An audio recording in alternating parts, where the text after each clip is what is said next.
નમસ્કાર, આપનું હાર્દિક સ્વાગત છે એજ્યુકેશન ગુજરાત ચેનલમાં. આજે આપણે ધોરણ ચોથાના ગણિત વિષયનો 13મો પાઠ ખેતર અને તેની ફરતે વાડ. આ પાઠનું સ્વાધ્યાય પોથીનું સંપૂર્ણ સોલ્યુશન વિડીયો માધ્યમ શીખવાનું છે. ચેનલ બનાવવા હોય ચેનલ સબસ્ક્રાઈબ કરો, વિડીયો ગમે લાઈક શેર કરી દો.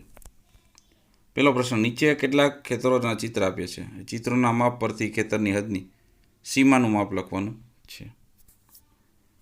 પેલું છે આપણે લંબચોરસ છે, તો સામસામે બાજુ સરખી હોય એમાં તો એમાં 6 મીટર ને 10, 6 ને 10 એ રીતના સરવાળો એટલે 32 એવા. બીજા દાખલામાં છે ચોરસ, તેની ચારે બાજુ સરખી હોય તો 8, 8, 8, 4 વખત 8, 4, 32 મીટર એ પણ થયું. પછી ત્રિકોણ છે ત્રીજામાં, ત્રિકોણમાં બે બાજુ સરખી છે, એક બાજુ જુદી છે, એટલે 100માં દીવી બાજુ ત્રિકોણ છે, એટલે 9, 2, 18 ને 18માં 10 ઉમેરી એટલે 28 મીટર એ થયા. સમાંતર બાજુ ચતુષ્કોણ છે, એમાં સામસામે બાજુ સરખી છે, તો 10 ને 10 20 ને બીજા 10 એટલે કે 30 મીટર ચોથાનો જવાબ થશે. પાંચમામાં બધાનો સરવાળો કર્યો એટલે આવ્યો 25 મીટર. અને છઠ્ઠો છે એ સમલંબ ચતુષ્કોણ છે, એને પણ સરવાળો કર્યો એટલે મળ્યા 22 મીટર. ટૂંકમાં હદની લંબાઈ મેળવવી તો આપણે શું કરવું પડે? સરવાળો કરવો પડે છે. બીજો દાખલો, આ નીચે ચોરસની પરિમિતિ, ચોરસનું ક્ષેત્રફળ, લંબચોરસની પરિમિતિ, લંબચોરસનું ક્ષેત્રફળનું સૂત્ર આપેલું છે, બરાબર. બીજો દાખલો, રામદાસના પ્લોટની ફરતે વાડ કરવાની છે અને આ પ્લોટની હદની લંબાઈ મેળવવાની છે. તો એ હદની લંબાઈ થઈ 31 મીટર. હવે ત્રીજો દાખલો, રામદાસનો ભાઈ એક શ્યામદાસ છે, બરાબર. એનું પ્લોટની પરિમિતિ થઈ 40 મીટર. હવે બંને ભાઈ ભેગા થઈને તાર લેવા જાય તો રામદાસનો જે ખેતર હતું એ 31 મીટર થયું અને શ્યામદાસનું 40 મીટર થયું. તો બંને ભાઈ ભેગો થઈને થયું 71 મીટરનો તાર લાંબો જોઈએ તો થઈ જાય ફરતે વાડ. ચોથો પ્રશ્ન છે, નીચે આપેલા જે લંબચોરસ ડાઇનિંગ ટેબલ છે ને એની ફરતે લેસ લગાડવાની જોઈએ. તો આપણે 1 મીટર પહોળાઈ છે અને 1 મીટર 50 સેમી લંબાઈ છે, તો બધાનો સરવાળો કર્યો એટલે કુલ આપણે 5 મીટર લંબાઈની લેસ જોઈ જશે. પાંચમા દાખલામાં પણ એ જ છે, પણ એમાં એક ચક્કર પહેલાં જો રાઘવ ખેતર ફરતે 3 ચક્કર લગાવે. પહેલાં આપણે એક ચક્કરનું લગાડીએ. એકવાર હદની સરવાળો કર્યો ને તો 104 મીટર. હવે 3 વાર એને ગુણ નાખો, કારણ કે 3 ચક્કર લગાડે તો 104 ગુણ્યા 3 કરશું એટલે 312 આવશે. મીટર છે એટલે જવાબ મીટરમાં આવશે. દાખલા નંબર 6, એક ત્રિકોણાકાર બગીચો ખ્યાતિ ચાલવા જાય એ 10 વાર ચાલે છે બગીચાના ફરતે, તો કેટલો અંતર થાય? તો એકવાર ચાલે ને તો 45 થાય, 15 તેરી 45 મીટર થયું. એક વારમાં 45 મીટર, 10 વારમાં 450 મીટર અંતર કાપ્યું ગણાય. ત્યારબાદ 7મો દાખલો છે, આમાં બધે દરેક જે બાજુ છે એમાં આપણો સરવાળો કર્યો એટલે આપણે નીચે જવાબ લખવાનો સહાય છે જે આપેલા છે. 8મો દાખલો આ પ્રશ્ન છે, 1 મીટરના સેમી કેટલા? તો કે 100. 9, 1 કિલોમીટરના મીટર કેટલા? તો કે 1000. એના પછી 10મો દાખલો, નીચે આપેલા એક રૂમાલને ફરતે લેસ લગાડવાની છે, બરાબર. તો લેસ વગર કેટલા ઋતુમાં કેટલી લેસ બાકી રહે? ટોટલ રૂમાલમાં તો લેસ લેવાથી ઋતુવા કેટલી? 3 મીટરની. હવે એને ટોટલ જોઈ છે કેટલી? તો કે 50, 50, 50 અને 50 4 વાર, 50, 4, 200 સેમી જ જોઈ છે, બરાબર.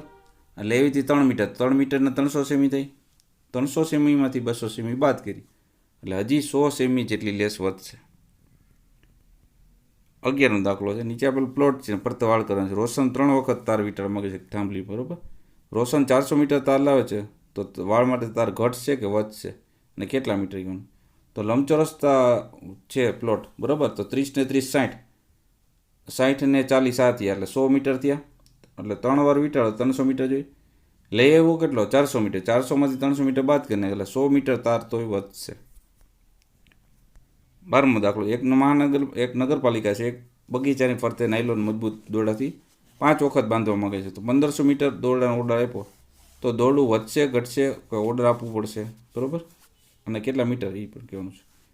તો આ ત્રિકોણાકાર બગીચો છે 150 મીટરનો બધી બાજુ છે એટલે 450 મીટરની બધી બાજુ થઈ. હવે 5 વાર વીંટાળું છે, 450 ગુણ્યા 5 કેટલા? 2250 મીટર જોઈએ છે, બરાબર. છે કેટલું દોરડું લેવા? બરાબર 1500 જ. તો આપણે બાદબાકી કરી નાખીએ, 2250 માઇનસ 1500 એટલે થશે 750 મીટર દોરડું. 2250 છે, અહીંયા બાદબાકી બી ખોટી છે, અહીંયા 2250 માઇનસ 1500 આવે એટલે 750 મીટર દોડવું ઘટશે જ. પછી ત્રીજો પ્રશ્ન છે, એમાં આકાર A, B, C અને D દોરીના ઉપયોગથી કર્યું છે, એટલે એના માપા પ્રમાણે આવ્યા છે.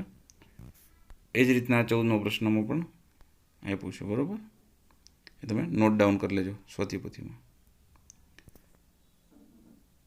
ત્યારબાદ નેક્સ્ટ ક્વેશ્ચન જોઈએ આપણે.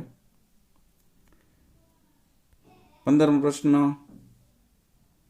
અલગ અલગ આકૃતિ દોરવાની છે અને એની હદની લંબાઈ આપી છે. કેટલી થાય છે?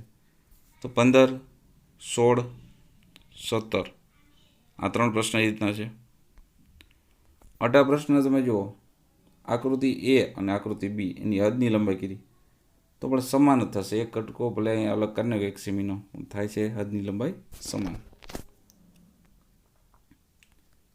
એમાં બીજો દાખલો છે, આમાં વચમાં એક ચોરસ કાઢી લીધું છે, બરાબર. તો આમાં હદની લંબાઈ તમે જોશો તો આકૃતિ એની થશે 12 સેમી, જ્યારે બીની આકૃતિની હદની લંબાઈ થશે 14. 14માંથી 12 કરી નીકળે સેમી. બી આકૃતિ છે ને 2 સેમી એની હદની લંબાઈ વધી જાય છે.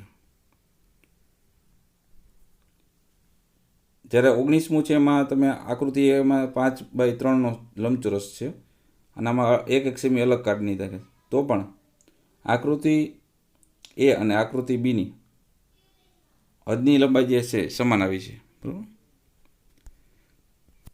20મું છે, 1 સેમી માપના ચોરસની હદની લંબાઈ 4 સેમી થાય, કારણ કે 1, 4 ને 4. આ બધા દરેકના મેદાન જે 90 મીટર ને 50 સેમી છે, તો સામે 90 મીટર 50 સેમી ને આ બાજુ 50 મીટર. તો બધાનો સરવાળો કરેલો સીધો આવ્યો 281 મીટર. 22મો દાખલો છે, માયાને છાયામાંથી દોડ પૂરી કરે પહેલાં, કારણ કે છાયા અંદરના વર્તુળમાં દોરે છે અને માયા છે બહારની ત્રિજ્યાનું વર્તુળ દોરે છે, એટલે ઓછી ત્રિજ્યા હોય.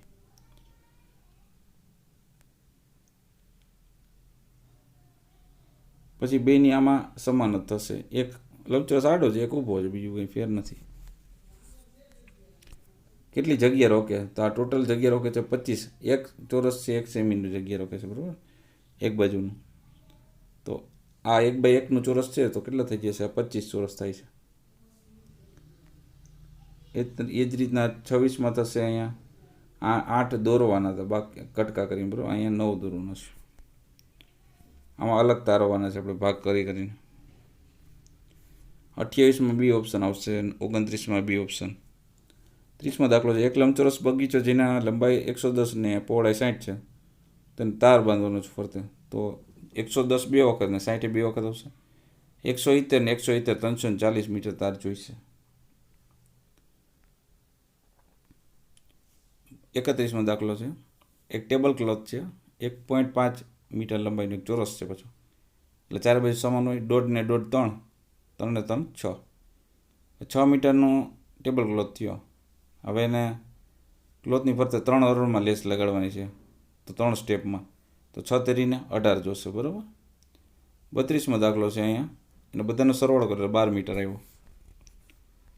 33માં બીજાનો જવાબ છે, આપણે જો 3 બાજુ માપ આપી દીધું તો ચોથું સમાન જ હોય ને, 5 જ થશે. તો 5, 5, 5 આ ધારી લીધું x, બરાબર. તો 20 ટોટલ છે એનું માપ, તો 20માંથી 15 બાદ કરીએ તો 5 સેમી આવી જવાનું છે. આ 34માં છે, હદની લંબાઈ જો 1/2 બધાને સરવાળો કર્યો. અડધો અડધો કેટલી વાર છે? અડધો અડધો અડધો 8 વખત છે. તો 4, 2 ને 8 ભાગ લેવા, 2 2 ઉડી ગયા, એટલે 4 મીટર હદની લંબાઈ થશે. 35મો દાખલો છે, વાસંતીએ 50 મીટર લેસનો દડો લીધો. 1 મીટર લંબાઈનો 7 ચોરસ રૂમાલ લેસ લગાડી. હવે તેની પાસે કેટલા મીટર લેસ બચી હશે? તો ચોરસ રૂમાલ છે 1 મીટરનું છે, બરાબર. તો 4 × 4 મીટરની પરિમિતિ થઈ. 7 રૂમાલને લગાડો તો 7 × 4 = 28 મીટર જોઈ ગયું. લીધો તો કેટલો? 50 મીટર. તો 50માંથી 28 બાદ કરે તો હજી 22 મીટર જેટલી લેસ બાકી હશે. આ દરેકની હદની લંબાઈ ફરતી કરી જે હદની લંબાઈ છે આપેલ છે અને ચોરસની સંખ્યા જે કાંટા આપેલા છે એ દર્શાવેલ છે.